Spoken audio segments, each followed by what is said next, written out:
For decades, the world has been told that the European Union is a single market, a level playing field where every nation competes by the same rules. But what if that story was never fully true?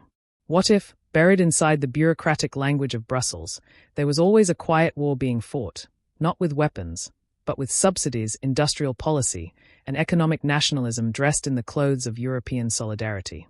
This is the story of Germany and France, the two engines of Europe, and how their rivalry over state aid is quietly rewriting the rules of the global economy. To understand what's happening today, you have to go back to 1944. The Bretton Woods Conference didn't just create the IMF and the World Bank.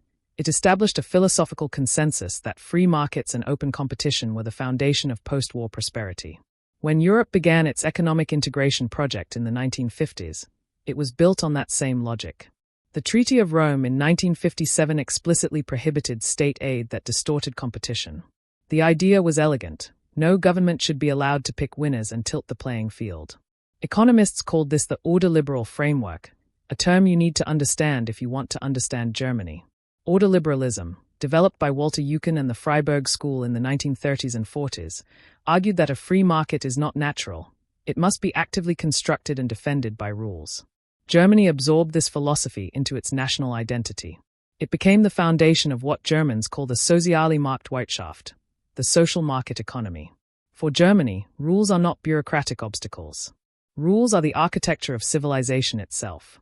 This is why German politicians, for decades, became the loudest voices in Brussels against state aid. Not out of altruism, but because German industrial competitiveness was built on the assumption that no one else was cheating. France, on the other hand, never fully believed this story. The French tradition of dirigisme, a term coined to describe the state-led industrial model that Charles de Gaulle and Jean Monnet institutionalized after World War II, held that governments must actively shape economic outcomes. In his seminal work The Second World War, Churchill famously described de Gaulle as a man who carried France in his heart. But what de Gaulle carried, economically speaking, was a deep conviction that strategic industries, steel, energy, aviation, railways, were too important to be left to markets alone. France didn't just tolerate state intervention. It celebrated it. And this philosophical divergence between the two countries has never truly been resolved inside the European Union. It has simply been managed, suppressed, and periodically renegotiated, until now. The tension reached a visible breaking point in the aftermath of the 2008 financial crisis, when the EU suspended its state aid rules to allow member states to bail out their banks. But it was the American Inflation Reduction Act of 2022, Washington's massive industrial subsidy program, that truly detonated the conflict. Suddenly, Europe was watching hundreds of billions of dollars flow into American green technology, electric vehicles, and semiconductor manufacturing. And the question that landed on Brussels like a bomb was simple.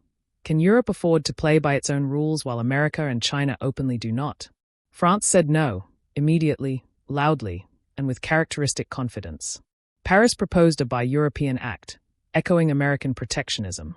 French officials invoked the ideas of economist Dani Rodrik, whose concept of the political trilemma of the world economy argues that you cannot simultaneously have deep economic integration, national sovereignty, and democracy.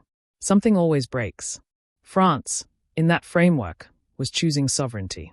Germany hesitated, and that hesitation revealed a fault line that goes deeper than politics. Germany's economy is structurally dependent on exports. Its legendary Mittelstand, the network of mid-sized engineering companies that form the backbone of German industry, competes globally on quality and precision, not on subsidized price. As political economist Michael Pettis has argued in his work on global imbalances, Germany's export-led model requires open markets abroad to function. Aggressive European state aid, from Berlin's perspective, risked triggering retaliatory protectionism from trading partners and corrupting the very competitive discipline that made German industry great. But here is where the argument becomes truly sophisticated, because neither country is being fully consistent. Germany, while publicly opposing French-style state aid, ran its own form of hidden industrial support for decades through its state-owned development bank, KfW, and through the extraordinary energy price subsidies it extended to its industrial sector. When the energy crisis hit Europe following Russia's invasion of Ukraine, Berlin announced a €200 billion domestic energy relief package, a figure so large it scandalized Paris and sent smaller EU member states into open revolt.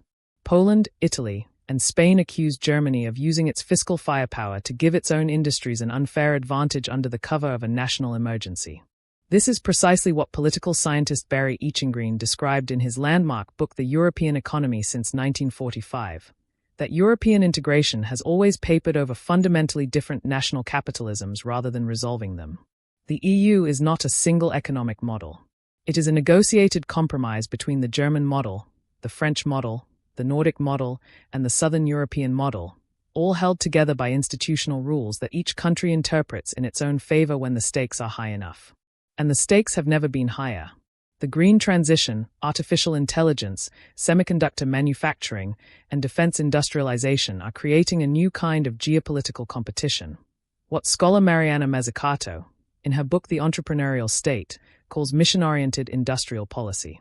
Mazzucato argues that the most transformative technologies of the modern age, the internet, GPS, touch screens, were not produced by free markets but by deliberate state investment. Her framework is essentially the intellectual ammunition France has been using in Brussels. If the state doesn't invest, private capital won't take the risk.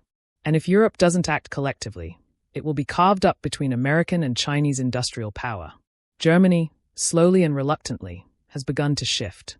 The concept of strategic autonomy, once a French obsession dismissed by Berlin as protectionist romanticism, has entered the mainstream German political vocabulary. The question is no longer whether Europe should have an industrial policy. The question is who controls it, who pays for it, and who benefits from it. And that is a question about power. This is where geopolitics and economics become inseparable. In his classic work The Wealth of Nations, Adam Smith warned that merchants and manufacturers would always seek to bend public policy toward their private interests. What we are watching in the Germany-France state aid dispute is not simply a technical argument about subsidy rules. It is a struggle over who gets to define the economic identity of the most powerful trading bloc in the world, at a moment when that identity will determine whether Europe remains a sovereign actor in the 21st century or becomes a market rather than a maker. The rules of the global economy are being rewritten right now, not in the chambers where diplomats shake hands, but in the industrial policy documents, the subsidy frameworks, and the budget negotiations where France and Germany are pulling in opposite directions while the rest of Europe watches and waits. History tells us that when the two engines of Europe are out of sync, the entire project slows down, or worse, breaks apart. And history also tells us that the countries willing to make hard choices about economic sovereignty early enough are the ones that shape the world, and the ones that hesitate are the ones shaped by it. If you want to understand where power is moving in the 21st century, stop watching the headlines and start watching the subsidies. Drop your thoughts in the comments below. Do you think Europe can build a unified industrial strategy? Or is the Franco-German divide too deep to bridge? And if you want more analysis that goes beyond the surface, subscribe, because this channel is where geopolitics gets serious.